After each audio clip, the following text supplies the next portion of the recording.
What's the deal with Sean Wotherspoon's latest? Will a Nike re-release double your money? And what up-and-coming brand deserves your attention? I got all those answers and a whole lot more on this episode of The Flip.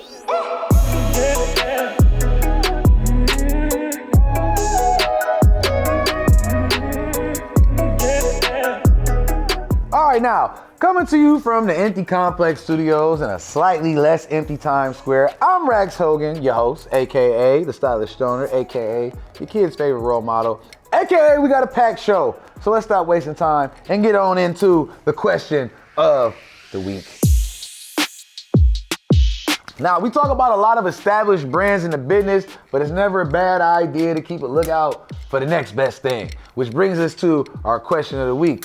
Which under-the-radar brand should you be on the lookout for right now? It's not so much as brands that you should be on the lookout for as much as trends you should look out for with brands. Because a lot of brands independently have been going the overseas route and creating their own silhouettes off of popular models with their branding attached to it. So I think that that's like the new trend. It's not going anywhere for a little while. That's my take on the question of the week. Now, let us get into this week's drops. All right, now, if you know anything about sneakers, you know about the guy that we got kicking off the top of this week's list. We got Sean Wotherspoon. Now, if you don't know who Sean Wotherspoon is, he's the guy behind one of the most profitable releases in recent years. That's right, his Air Max still goes for over $1,200 today. But we're here to talk about his collaboration with Adidas. He has a ZX 8000 Super Earth. At first glance, it's definitely a looker, but I'm gonna say this. I'm gonna put it on the maybe category, and let me tell you why. Sean does have a strong following, and if numbers is kept low, you might see this sneaker on the resale market doing some pretty decent numbers. How much? That is to be determined. I say that really is pretty on Adidas and how many pairs of the sneaker they release. Now, moving right along. We've got no stranger to our show.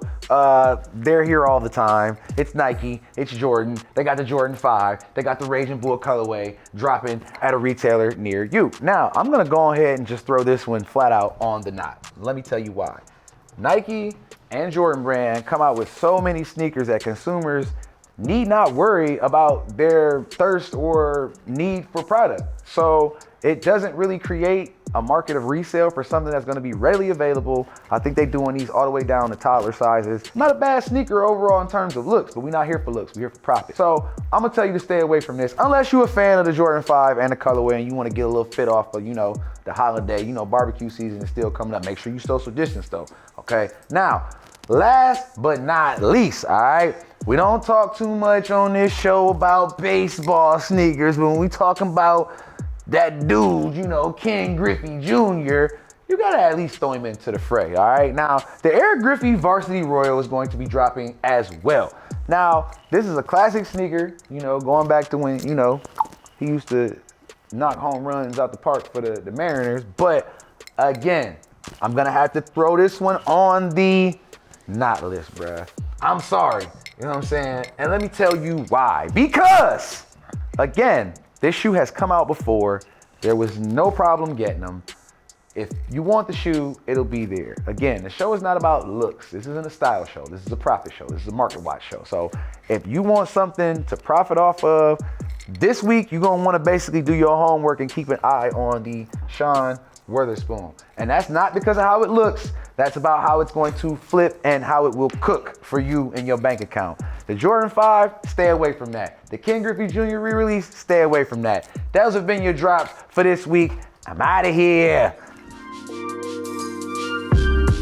All right, now it's time to fact check one of my previous predictions and see if I'm even worthy of having this job. I told you a few weeks back that the Yeezy Foam Runner, the weird looking sandal thing, Moon Gray, was gonna be an easy flip.